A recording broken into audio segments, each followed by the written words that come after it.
I'll tell you a little about myself. I'm a guy. I'm 18 years old, studying, working.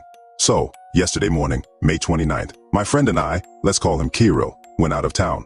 About 2-3 kilometers from our small town, there are abandoned buildings where there used to be garages. Later, they tried to build a hotel there, but the structure was interrupted. Imagine, a huge area surrounded by a fence, on which there are several 2-story brick buildings. This place is called Core. It just so happens. The buildings are a very favorite place for young people. There are syringes and bottles scattered everywhere, and faded graffiti on the walls. Even grass doesn't grow there. The ground is completely bare, and here and there you can find a tree with broken branches and sparse leaves. My friend is studying to be a photographer, and he needed to capture lifeless abandoned buildings. This place was perfect. We entered one of the buildings. It was a tangle of many stairs leading down, ground floors and corridors. Satanic signs were on the shabby walls, and the floor was strewn with sand. It seemed strange to me, but not the point. We moved towards the farthest corridor, where we could see an iron door with a broken lock. Behind it was a staircase leading down. We went down one floor. Kirill took a few pictures, and we turned left and walked along the new corridor. We wandered around for about an hour looking for a picturesque place for photographs. Behind the next door, I noticed that the color of the walls of this building had changed from light yellow to dark gray. In the area of the joints of the concrete slabs, there were very large cracks, around which there were brown spots, as if flowing down. When I reached the stairs, I heard a nasty laugh. I looked at Kirill. It was clear from his face that I was not the only one hearing this. The laughter didn't stop. Without stopping, we continued down the stairs. The laughter was getting closer. Footsteps were added to it, as if someone was running up and down the stairs and laughing like crazy. We went down to the lowest floor. The laughter became louder. The atmosphere was depressing. The basement was quite large, and there was another iron door, but it was closed with 2 metal latches, unlike the others, and there was a pile of bricks placed against it. We thought it would be interesting to continue our journey through the abandoned building, and Kirill, without thinking twice, pulled the bricks away from the door and opened the door. What happened next defies logical explanation. A small creature ran out from there, continuously running and giggling disgustingly. It did this so unnaturally that it seemed as if it was programmed to perform the same function over and over again. It was half a meter in size from the ground, tiny legs and long arms dragging along the ground, a large head dangling on a disproportionately small body, no neck. Most of all, it looked like an ugly dwarf. It continued to run around us and laugh. I was filled with universal horror. It seemed that nothing could be more terrible. It approached my leg. I felt like I saw a tarantula and wanted to jump on a chair. I screamed at the top of my lungs, and without looking back, we rushed up the stairs. It was obvious that none of us remembered where we came from or where the exit was. We ran along the corridors looking for a way out, hearing approaching laughter and the patter of little feet. The only thing that came to my mind was to read Our Father. I whispered a prayer in a trembling voice. Tears welled up in my eyes, and nausea rose in my throat. Finally, we ran out into the street. The wind blew in my face, and it immediately became much easier. Kirill, without saying a word, covered his face with his hands and sat down on the ground. Wandering through the endless corridors of the buildings, we did not notice how evening had fallen on the city. It was already getting dark. I picked up my friend on shaking legs, and we hurried to get away from this ominous place. Now, while I was writing this, I understood why the door was closed in such sophisticated ways. Perhaps this was the reason for stopping the construction of the hotel.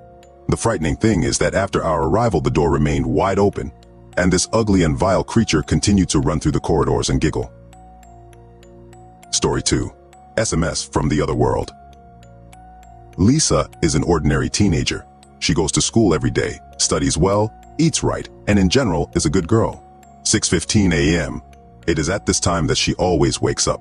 She had breakfast, packed her things, kissed her still sleeping mom and dad, and left the house. On her way to school, Lisa constantly passes by a long-closed butcher shop. Usually she doesn't pay attention to him, but today for some reason she glanced out the window. As expected, I didn't see anything there and continued on my way to school. Then she remembered something that made all good thoughts disappear from her head. She remembered that today is exactly 1 year since her classmate went missing. She wasn't really friends with him, but she was still very sad. The day passed quickly for Lisa. The lessons were over, and Lisa was returning home. She recalled how sad the 2 best friends of their missing classmate were. Now she is already at home. Of course, my parents aren't home yet.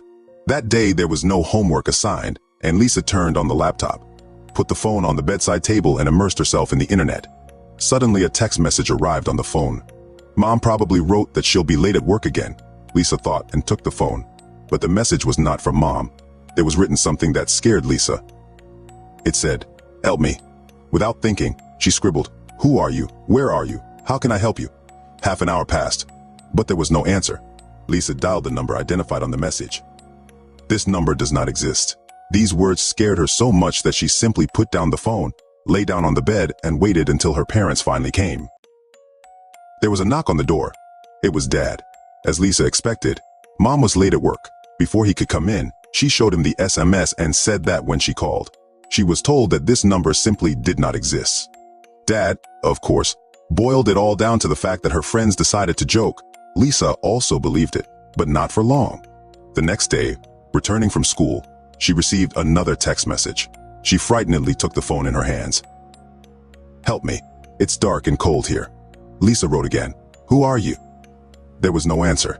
She hurriedly dialed the phone number of her uncle, who worked in the police, hoping that he would help. After listening to everything that Lisa said, he said that he would try to help. Tomorrow morning he would pick her up, and there she would tell him everything in detail. Having calmed down, Lisa came home and turned on the TV. Then her phone rang and a new SMS arrived.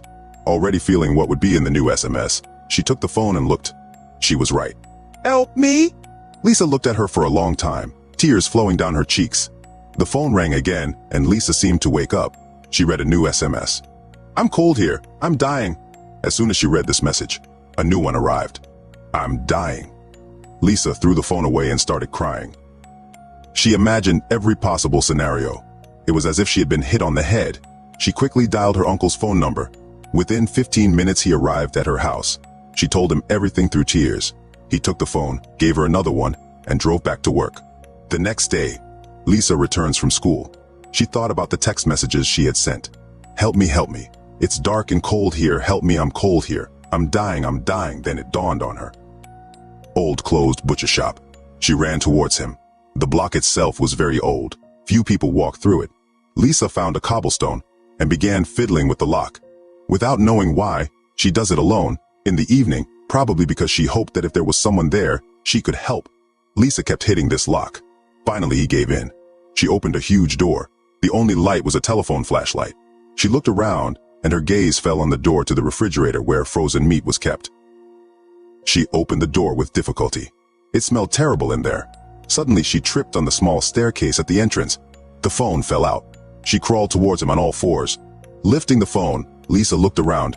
Then her gaze fell on the body lying in the corner. Lisa covered her mouth so as not to scream. She walked up to him and saw him wearing their school uniform. It was him, the missing boy. Tears flowed down Lisa's cheeks. She whispered to him, "Now, don't worry, I'll take you away from here." She took his body and walked towards the exit. Then she heard voices. These were the voices of the boy's best friends. The refrigerator door quickly closed. Lisa was shocked. She ran to the door and began hitting it with all her might with her hands and feet. To no avail. Nobody opened it. She walked over to the boy's body and sat down next to him. Her gaze fell on the phone in his torn pocket. It was the same as hers. She pulled out the battery and stuck it in her phone. He turned on. She saw all the SMS. She went into SMS messages, found her mother's number and sent an SMS. "Help me, I'm cold." No connection.